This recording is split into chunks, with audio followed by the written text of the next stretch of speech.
even the most exalted states and the most exceptional spiritual accomplishments are unimportant if we can't be happy in the most basic and ordinary ways. If we cannot touch one another and the life we've been given with our hearts, it's all pretty senseless. He goes on to suggest that in undertaking a spiritual life, what matters is simple. We must make certain that our path is connected with our heart. Many other visions are offered to us in the modern spiritual marketplace. Great spiritual traditions offer stories of enlightenment, bliss, knowledge, divine ecstasy, and the highest possibilities of the human spirit. Out of the broad range of teachings available to us in the West, often we are first attracted to those glamorous and most extraordinary aspects. While the promise of attaining such states can come true, and while these states do represent the teachings in one sense, they are also one of the advertising techniques of the spiritual trade. They are not the goal of spiritual life. They are not the soul and the center. In the end, spiritual life is not a process of seeking or gaining some extraordinary condition or special powers. In fact, such seeking can take us away from ourselves. If we are not careful, we can easily find the great failures of our modern society, with all of its ambition, materialism, and individual isolation repeated in our spiritual life. In beginning a genuine spiritual journey, we have to stay much closer to home, to focus directly on what is right here in front of us, to make sure that our path is connected with our deepest love. Don Juan, in his teachings to Carlos Castaneda, how many have read Don Juan's? Yeah. He put it this way: look at every path closely and deliberately. Try it as many times as you think necessary. Then ask yourself and yourself alone one question. The question is one that only a very old man asks. My benefactor told me about it once when I was young, and my blood was too vigorous for me to understand it. Now I do understand it. I will tell you what it is.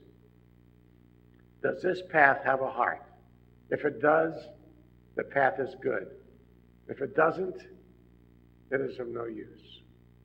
Is it the soul and the center of their compassion? Then when we ask it about our current path, we must look at the values we've chosen to live by. Do that. Do you do that from time to time? Just kind of sit down and do a little, let me take a look at the values that I live by. What is most important to me? Where do I put my time, my energy, my efforts? What do I consider to be my treasure on earth? Where do we put our time and all that? Does what we are choosing reflect what we most deeply value? In the stress and the complexity of our lives, we may forget our deepest intentions. But when people come to the end of their life and look back, the questions that they most often ask are not usually, how much is in my checking account? How many books did I write? Or what did I build? Or that kind of inquiry. If you have the privilege of being with a person who has awakened at the time of his or her death, you find the questions such a person asks are very simple. Did I love well? Did I live fully? Did I learn to let go and smooth through my life? Did we learn to live through the changes of life with grace, with wisdom, and compassion? It's a lovely way of understanding the outcome of what we're here for. Are we learning to live through the changes in our lives with grace, with wisdom, with compassion? Have we learned to forgive and live from the spirit of the heart rather than the spirit of judgment? Check that one out. Letting go and moving through life from one change to another brings the maturing of our spiritual beingness. In the end, we discover that to love and to let go can be the same thing. Both ways do not seek to possess. Both allow us to touch each moment of this changing life and allows us to be there fully for whatever arises next. There's an old story about a famous rabbi living in Europe who was visited one day by a man who had traveled by ship from New York to see him. The man came to the great rabbi's dwelling, a large house on a street in a European city, and was directed to the rabbi's room, which was in the attic. He entered to find the master living in a room with a bed, a chair, and a few books. The man had expected much more. After greetings, he asked, "Rabbi, where are all your things?" And the rabbi asked in return, "Well, where are yours?" And the visitor replied, but Rabbi, I'm traveling. I'm only passing through.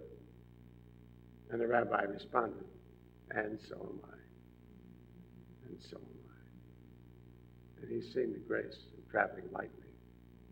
But not just lightly in the sense of not having a lot of external material attachments, but traveling lightly and not having too many attachments up here. And keeping nailed to a specific set of outcomes to feed his happiness, his contentedness, the soul and the center of our lives. Thank you.